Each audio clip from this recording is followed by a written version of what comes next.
नागा बाबा को चरण कमलमा 1008 श्री महन्त जुना अखडाका महन्त नागा बाबा हिरामान नागा बाबाको चरण कमलमा कोटि कोटि नमन अर्पण। हरिशंकर गिरिजी नागा बाबाको चरण कमलमा हरिशंकर गिरिजी नागा बाबा हिरामान नेपाली नाम चरण कमलमा कोटि कोटि धन्यवाद गर्दै यसै गरी नागा बाबा सबिन शिवाकोटीज्यूको चरण कमलमा नमन गर्दै हाम्रो यस नामटार कैलाश 9 नामटार स्थित त्रिवेणी सङ्गममा रहेको सिद्ध कालिका माताको पीठमा हुन गइरहेको अनुष्ठान जसमा सप्तशती चण्डी रुद्राभिषेक 12 र 13 गते श्री रामनवमीको पावन अवसरमा पारी श्री स्यासे कालिका मन्दिर परिसरमा वास्तु पूजा, नवग्रह पूजा, नाग पूजा, क्षेत्रपाल भैरव पूजा, लक्ष्मीनारायण पूजा, योगिनी पूजा, नारायण पूजा, सप्तशती चण्डी पाठ, श्रीमद् देवी भागवत पाठ, वेद पाठ पारायणका साथै शास्त्रीय हवन कार्य गरी सम्पूर्ण मानव जातिको सुख शान्ति तथा प्रीति मोक्षको कामना र वातावरण स्वच्छता कार्यको उद्देश्य राखी यस महान धार्मिक अनुष्ठानको आयोजना हुन गइरहेको हुनाले गर्दाखेरि यसको महत्त्व, आवश्यकता र यसले के कसो गर्छ भन्ने कुरामा आज यसै कार्यको लागि सङ्कल्प लिनुभएका हाम्रा नागा बाबा सबिन शिवाकोटीसँग यसको जनसाधारण सबैमा भक्तजनहरूमा यो कुरा स्पष्ट पार्नको लागि मैले अनुरोध गरिरहेको छु र उहाँ यस दिव्य देवघाट धामको अगौरे आश्रम तथा यहाँ उसको भरतपुरमा रहेको दिव्य मन्दिर श्री सप्तकन्या जलदेवी मन्दिरमा आश्रममा रहनुभई मन्दिरमा अग्निहोत्रीको रूपमा पूजापाठ सञ्चालन गर्दै आउनुभएको दिव्य बाबा हुनुहुन्छ। उहाँसँग चाहिँ हामी छोटो यस बारेमा के कसो हुन्छ भन्ने कुरामा गइरहेको छु र गुरुलाई म यस महाअनुष्ठानको के कसरी गर्न सकिन्छ भन्ने कुरा प्रष्ट पारिदिनु हुनको लागि म हार्दिक अनुरोध गर्दछु। ओम नमो नारायणम हर हर महादेव तन्मे मनः शिव संकल्पमस्तु। यही मिति 2082 साल चैत्र महिनाको 12 र 13 गते हुन गइरहेको श्री स्यासे कालिका मन्दिर परिसरमा भगवती श्री स्यासे कालिकाको भगवती श्री स्यासे कालिकाको मन्दिरको पूर्वाङ्ग विकास सहित जनता जनार्दनको भलोको उद्देश्यले र हाम्रो प्रकृतिमा रहेको झाडु पोछा लगाउने कार्यले चाहिँ यज्ञले गर्छ। यसको लागि चाहिँ यो हाम्रो जुन स्यासे कालिका मन्दिर व्यवस्थापन समितिद्वारा आयोजना हुन लागिरहेको यो चाहिँ हाम्रो स्यासे कालिका मन्दिर क्षेत्र चाहिँ 2081 मा दर्ता भएको रहेछ। यसमा चाहिँ स्यासे कालिकामा एउटा यज्ञ गरौँ, जनता जनार्दन कल्याण होस्, बाटोघाटो निर्माण होस्, त्यहाँका जनता जनार्दन सुखी हुन् भन्ने उद्देश्यले हामीले चाहिँ एउटा सप्तचण्डी महायज्ञ सहित भगवती महाकाली महालक्ष्मी महासरस्वती त्रिगुणात्मिका दुर्गा देवी श्री स्यासे कालिकाको क्षमा पूजा सहित विविध वैदिक अनुष्ठानहरू गरिरहेका छौँ र गर्दै आएका पनि हौँ। हामी साधक भएको हिसाब र हामीले चाहिँ साधक भएको हिसाबले हरेक शक्तिपीठ सिद्धपीठहरू खोज्दै तपस्या गर्दै त्यहाँको उत्थान गर्नुपर्छ, त्यहाँको जनता जनार्दन सुखी हुनुपर्छ, निरोगी हुनुपर्छ, अकाल मरण गर्नु भएन, देशमा अमन चैन कायम हुनुपर्छ। सिद्धहरूको क्षेत्र हो राष्ट्र नेपाल, हाम्रो राष्ट्र नेपाल हिमालयको क्षेत्र हो भनेर हामीले भनिरहेका हौँ, गरिरहेका पनि हौँ। साथै यस यज्ञलाई भगवती श्री स्यासे कालिकाको अनुकम्पाद्वारा समस्त जनता जनार्दनको समुन्नति विकास आध्यात्मिक आदि भौतिक आदि दैविक त्रिविध ताप प्रशमनको लागि र सबै कार्यहरू सिद्धको लागि यी चिजहरू गर्दै आएका हाम्रा ऋषिमुनिहरू गुरुहरू जति पनि छन् समाजसेवी लव प्रतिष्ठित विद्वानहरूले विभिन्न कालखण्डमा आफ्नो कालखण्डमा गरि आएको कुरा सबैलाई अवगतै छ र जनता जनार्दनलाई पनि अवगतै छ।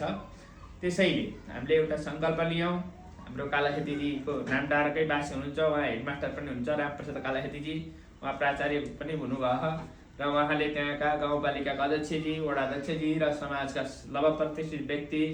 धनी विद्वान, धनी साहु महाजन सबैको एउटा राय सल्लाह लिनुभयो। एउटा यज्ञ गर्ने भन्ने उहाँले योजना बनाउनु भयो र समितिका मान्छेहरूले पनि तयारी हुनुभयो र कैलाश गाउँपालिकाका अध्यक्षले भन्नुभयो हामी सबै चिज सहयोग गर्छौँ, हामी पछाडि बसेर चाहिँ गाउँपालिका नै यसको चाहिँ संरक्षक लिन्छ, हामी दायित्व लिन्छौँ भन्ने हिसाबले यो कार्य अगाडि बढ्यो। यस्तै हाम्रो मुख्यमन्त्रीजीले पनि यसलाई सपोर्ट गर्नुभयो र सबै जनता जनार्दनहरूले यसलाई चाहिँ सबैले एकमुष्ट भएर हो हाम्रो क्षेत्रमा यो विकास हुनुपर्छ, पर्यटन प्रवर्धन हुनुपर्छ, हाम्रो क्षेत्र त्रिवेणी धाम हो, यहाँ 3टा नदीहरू छन् होइन, स्यार्से नदी अनि त्यसपछि खारे महरे खादे र मनहरी 3टा नामका नदी र उत्तर वाहिनी भएको कारण उत्तर वाहिनी जस्तै कालीगण्डकीमा पनि छ, विभिन्न ठाउँको उत्तर वाहिनी नदी अन्तर्गत त्यहाँ एउटा गङ्गा चाहिँ तातो जल आउँछन्, जस्तै देवघाटमा कालीगण्डकमा आए जस्तै अत्यन्त पवित्र पावन क्षेत्र, पितृहरूको उद्धार हुने क्षेत्र, साधु सन्तहरू आएर स्नान गर्ने क्षेत्र, ऋषिमुनिहरू स्नान गर्ने क्षेत्र भएको कारणले स्यार्से कालिकालाई अलिकति धार्मिक पर्यटनको हिसाबले पनि हाम्रो सरकारले पनि पर्यटन प्रवर्धन गर्ने भन्ने विभिन्न वर्षमा चाहिँ बजेटहरू छुट्याएको हुन्छ। पर्यटन मन्त्रालयदेखि लिएर सबैलाई निम्तो दिने हिसाबले मकनपुरवासी, प्रदेशवासीहरूलाई सबलाई निम्तो दिएर त्यो ठाउँको चाहिँ अलिकति उजागर गर्नु पर्यो शक्तिपीठहरूको भन्ने हिसाबले पनि हामीले यज्ञ गर्न लागेका हौँ। म अब अरू धेरै कुरा अगाडि नबढिकन म भगवतीको हाम्रो यज्ञ के हुन्छ र कहिले कहिलेबाट हुन्छ र कसरी हुन्छ यसको विषयमा विस्तृत जानकारी दिन चाहन्छु। नमो देव्यै महादेव्यै शिवायै सततं नमः, नमः प्रकृतिवताय नियतां परतां विश्वतां भगवती दुर्गायै नमो नमः, श्री स्यार्से कालिकायै नमो नमः। यसमा चाहिँ हाम्रो के छ भने हामीले चाहिँ निमन्त्रण दिँदा श्री स्यार्से कालिका मन्दिर क्षेत्र विकास समिति 2081 स्यार्से कालिका जाउँ पुण्य कमाउँ मूल नारा हो हाम्रो। आदरणीय धर्म अनुरागी महानुभावहरू, परम पावन र शक्ति स्वरूपा श्री स्यार्से काली भगवतीको असीम अनुकम्पाले यस क्षेत्रको धार्मिक तथा आध्यात्मिक समुन्नतिको लागि, भौतिक उन्नतिको लागि आगामी वर्ष यही मिति 20 सम्वत 2082 साल चैत्र 12 गते पूर्वाङ्ग र 13 गते विशेष अनुष्ठानको आयोजना गरिएको हुँदा सर्वाङ्ग जानकारी तथा सहस्त्र जानकारी हामी सबैलाई गराउँदछौँ र निमन्त्रण पनि गर्दछौँ। यसै माध्यमबाट समस्त भक्तजनहरूको कल्याण, विश्व शान्ति तथा देवी कृपा प्राप्त होस् भन्ने उद्देश्यले राष्ट्र शान्ति, नेपाल राष्ट्रमा भएका विभिन्न राजनीतिक उतार चढावहरूदेखि लिएर समस्त बाढी, पहिरो, प्रकोप आदि सबैको क्षमायाचन सहित यो जयन्ती आन्दोलनका मरेका दिवाङ्गत कलिला बालबालिकाहरूको पनि आत्माको कल्याण हेतु, त्यहाँ मरेका, अकालमा वरण गरेका, मरेका, दुःख पाएका आजको यी मितिसम्मका सबै पितृहरूको उद्धार गर्ने हेतु सहित समस्त कामना सिद्धको लागि यो गरिमामय यज्ञमा तपाईँहरू सक्रिय सहभागिता भई तपाईँहरूको लागि हार्दिक निमन्त्रण आमन्त्रण गर्दछौँ। विशेषतः यस कार्यक्रमहरू 2082 सालमा चाहिँ विशेष क्षमायाचन पूजा भनेको छौँ हामीले, स्यार्से कालिका क्षमायाचन पूजा भनेछौँ र यज्ञको नाम हो शतचण्डी महायज्ञ। यसमा चाहिँ शतचण्डी महायज्ञ हुन्छ। अघिल्लो दिन पूर्वाङ्गका कार्यक्रम हुन्छ, मन्दिर परिसरका पीठहरूका देवी देवताहरू खोज्छौँ हामीले कहाँ कहाँ के छन् त्यसलाई हेरेर त्यसको चाहिँ अघिल्लो दिन नानीमुखी श्राद्ध हुन्छ, मातृका पूजन हुन्छ र देवी देवताहरूको चाहिँ त्यहाँ अब वैदिक रूपेण, तान्त्रिक रूपेण पञ्चबलीहरू पनि हुने कुराहरू छ अहिलेसम्म होइन। पञ्चबलीहरूमा वैदिक तान्त्रिक हिसाबले अब अन्नदेखि लिएर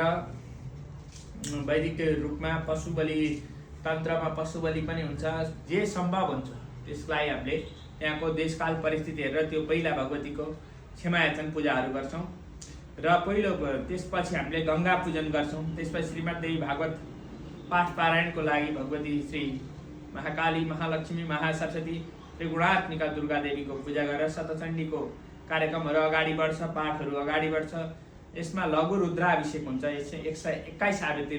लघु रुद्राभिषेक हुन्छ, 11 जना पण्डितद्वारा चाहिँ लघु रुद्राभिषेक हुन्छ, शुक्ल यजुर्वेद पाठ हुन्छ, विभिन्न थापी देवताहरूको पूजा हुन्छ, सूर्यादि नवग्रहहरूको पूजा हुन्छ,